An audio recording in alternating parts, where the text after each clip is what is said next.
আমাদের কি?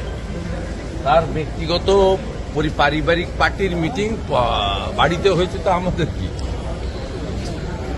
এটা কোনো রাজনৈতিক দল নাকি? একটা ফ্যামিলির মিটিং হচ্ছে, ফ্যামিলিতে হচ্ছে, বাড়িতে হচ্ছে, কি আছে? অভিষেক বন্দ্যোপাধ্যায় আজকে দিল্লি গেলেন কিছুক্ষণের আগেই, এবং সেখানে ইন্ডিয়া জোটের বৈঠক। না না, তাতে কি আছে? ইন্ডিয়া জোট বলে কিছু নেই, ইন্ডি বলে একটা আছে। আমরা সকলে অত্যন্ত ব্যথিত, চিন্তিত। বাংলাদেশের হিন্দুদের অস্তিত্ব রক্ষার লড়াইয়ের যিনি নেতা চিন্ময় কৃষ্ণ প্রভুকে দুপুরবেলা মৌলবাদী ডক্টর ইউনূস সরকার গ্রেপ্তার করেছে। আমরা এই খবরটা পেয়ে অত্যন্ত বিচলিত এবং চিন্তিত। মমতা ব্যানার্জির ফ্যামিলিতে কি মিটিং, সিটিং, ইটিং হয়েছে সেটা নিয়ে উই আর নট ওরিড। আমরা এটা নিয়ে ওরিডও নই, চিন্তিতও নই, আমরা ভাবিতও নই।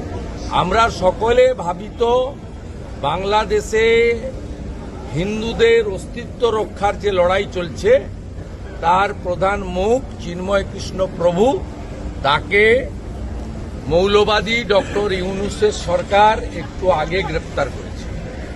আমরা নিঃশর্ত মুক্তি দাবি করছি।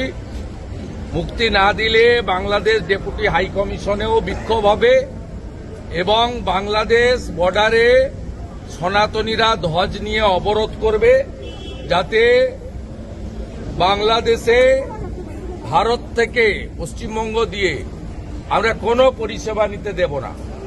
অবিলম্বে ইউনূসকে বলবো রাত্রে ইমিডিয়েটলি মুক্তি দিতে হবে।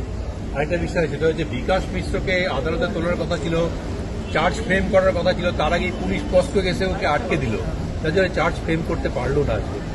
অনুব্রত সময় দেখা গেছিল যে এরকম চার্জ পুলিশ ধরে নিয়ে গেল।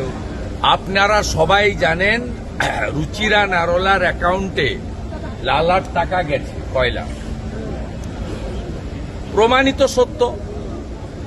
সেই কারণে বিনয় মিশ্রকে ভানুমতিতে পাঠিয়ে দেওয়া হয়েছে।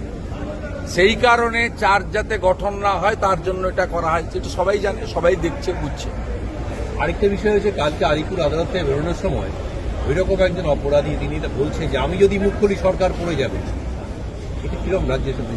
সে যদি মুখ খুলে সরকার পড়ে যাবে, তাৎপর্যপূর্ণ লাগছে না ব্যাপারটা? সরকারটা তো ব্যানার্জি পরিবার বা মমতা ব্যানার্জি, স্বাভাবিকভাবে ওই পরিবার সম্পর্কে এবং মমতা ব্যানার্জি মুখ্যমন্ত্রী বা তার ভাইপোর সম্পর্কে এমন কিছু তথ্য বিকাশ মিশ্রর কাছে আছে, তাই তিনি বলছেন।